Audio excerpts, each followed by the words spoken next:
Karena Indonesia dikuasai oleh Fir'aun yang namanya Jokowi, oleh Korun yang namanya Antoni Salim dan 10 naga, gak 9, 10 saya kira. Terus Haman yang namanya Luhut. Dihajar, pokoknya di salah-salah di goblok-goblok di sesat-sesat ke. Orang waton bener gue keucap kan harus baik, harus efeknya harus diperhitungkan, harus bijaksana. Saya dianggap tidak bijaksana. Saya minta maaf kepada semua yang terciprat menjadi tidak enak atau menjadi menderita atau menjadi apapun oleh ucapan saya itu gitu ya. Tokoh kenamaan MH Ainun Nadjib atau yang akrab disapa Cak Nun beberapa waktu lalu membuat pernyataan kontroversial. Ia menyebut bahwa Presiden Joko Widodo seperti Fir'aun. Banyak tokoh yang juga ikut mengomentari pernyataan tersebut tidaklah etis keluar di hadapan ribuan jamaah. Anggota Komisi Fatwa Majelis Ulama Indonesia Jawa Timur, Agus Hazahro Wardi mengungkapkan apapun motif dan tujuannya tidaklah dibenarkan. Pernyataan Cak Nun seperti dikutip dari live streaming Maya mengatakan karena Indonesia dikuasai oleh Fir'aun yang namanya Jokowi. Pertama, dalam kajian fikih, apa yang dilakukan saudara Ainun Nadjib, yaitu penghinaan seorang muslim terhadap sesama muslim tertentu secara terang-terangan di hadapan orang banyak, jelas Gus Zahro Wardi, Kamis tanggal 19 Januari tahun 2023.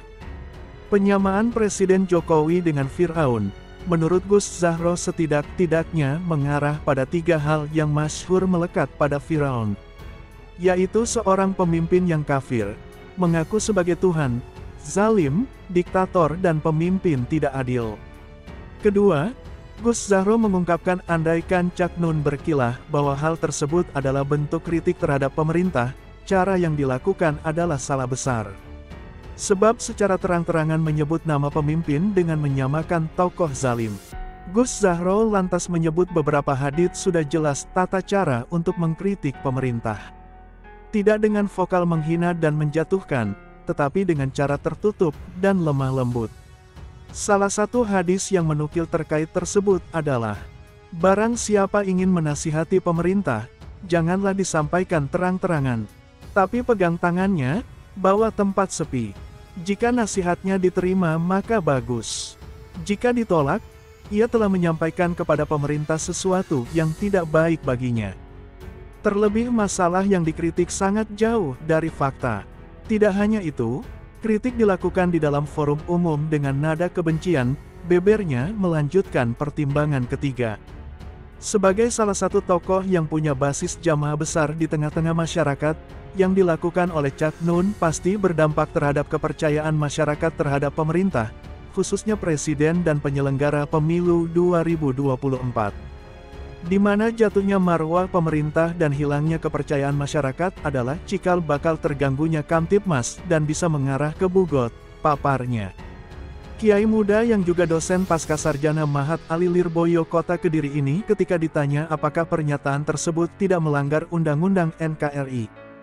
Gus Zahro enggan menjawab lebih jauh, karena bukan ranahnya di bidang hukum undang-undang. Saya enggan bicara tentang pelanggaran UU. Sebab sangat sensitif. Biarlah penegak hukum yang mengurusi.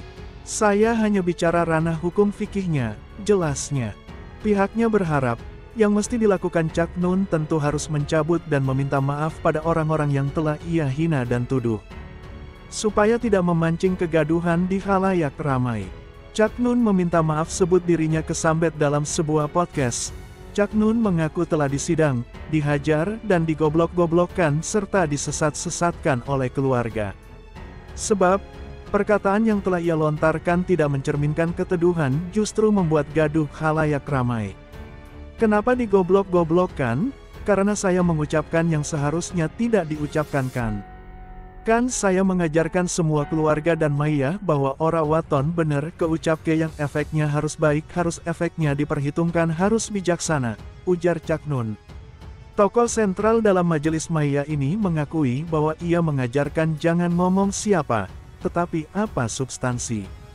Perkataan tersebut telah melanggar, dirinya minta maaf kepada keluarga dan seluruh masyarakat. Karena saya melakukan apa yang saya sendiri mengajarkan untuk tidak dilakukan, bebernya. Menurutnya, saat dirinya mengucapkan dalam kondisi kesambet, di mana kesadaran beliau terlalu vokal dan tidak bisa dikendalikan perkataan yang telah terucap. Kesambet itu tolong Anda pahami sebagai bagian dari hidup manusia ya. Jangan mengucapkan apa yang tidak harus diucapkan, harus mengucapkan sesuatu yang kamu hitung betul secara bijaksana dan secara benar, tandasnya.